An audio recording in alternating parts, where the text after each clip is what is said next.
almost certain that you can offer me some string and I may follow some string, but I'm not grabbing and adhering to the string, and I may depart from the string. The Minotaur is one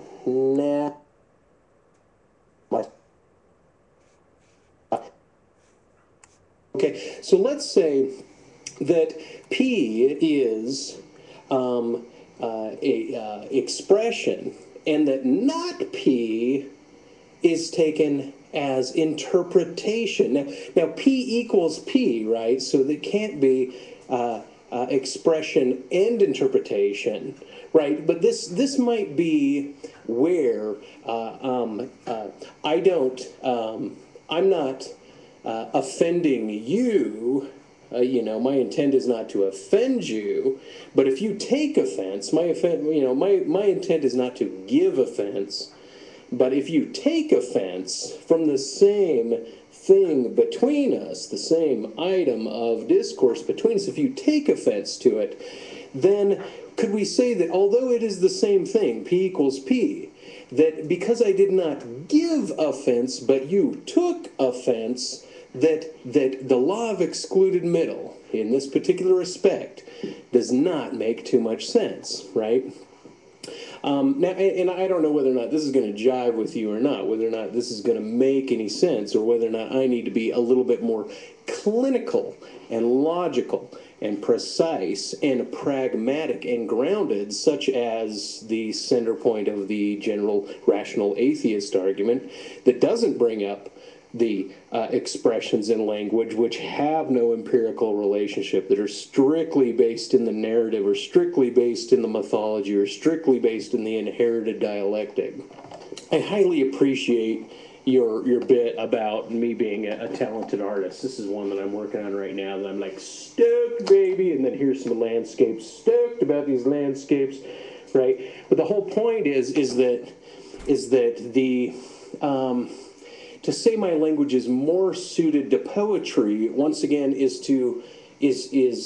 something of a note that you don't get me. Something of a note that what it is I do allude to is beyond you, and that you're finding that if you have to categorize me, once again, finding yourself as a central point in order to do this, and not empathizing with my point, empathizing with the not P, that thing, that other way in which to look at the same item, not in prepositional sense, in that it's raining in the city, but it's not raining in my house, but my house is in the city, so why is it not raining in my house?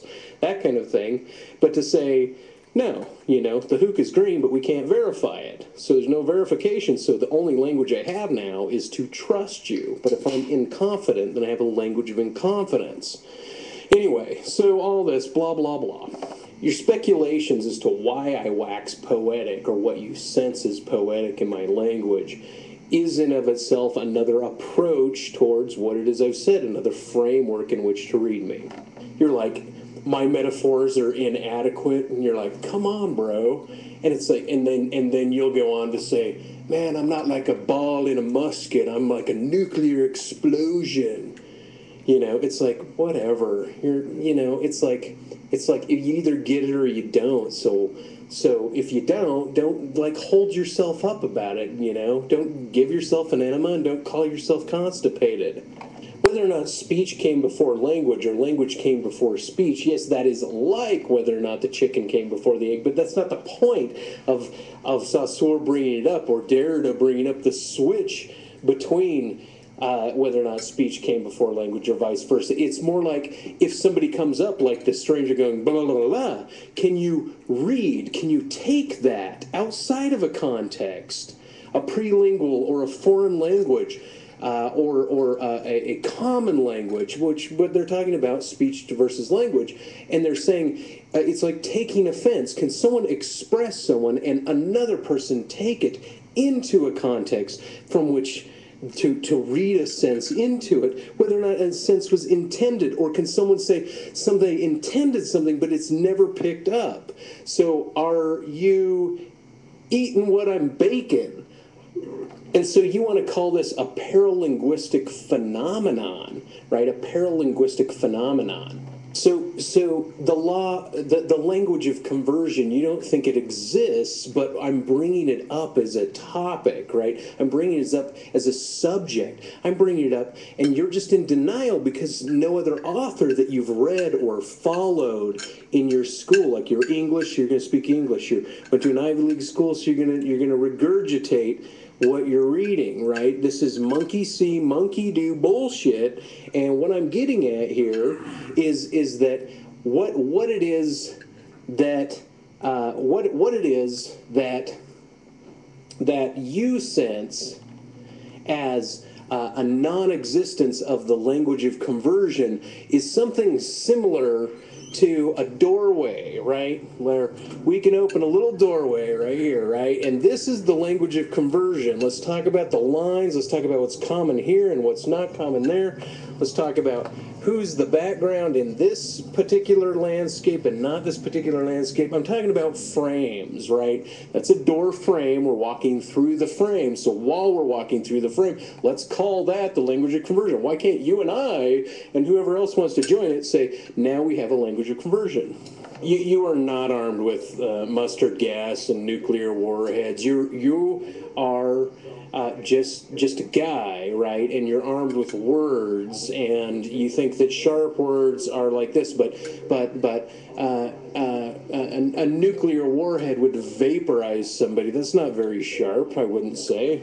There you go. So then you bring up the bathroom via the Muslim perspective is the den of Satan. So you've made a transitory connection between, speaking of Satan in the Muslim sense, and implying it to obscenity that I've applied to you in the Christian sense. Part of your video that I loved was when you say, "Oh, Captain, my Captain." When you say that, I was like, yes! Like, that's really the part that I like the most. Yes, Mike, I understand killing the albatross and riding the ghost ship and being tired. Because I am a transient. I'm a transient through all of it. I mean, who is not? For you to put up these walls, these categorical walls, is really problematic. Hello. Hey.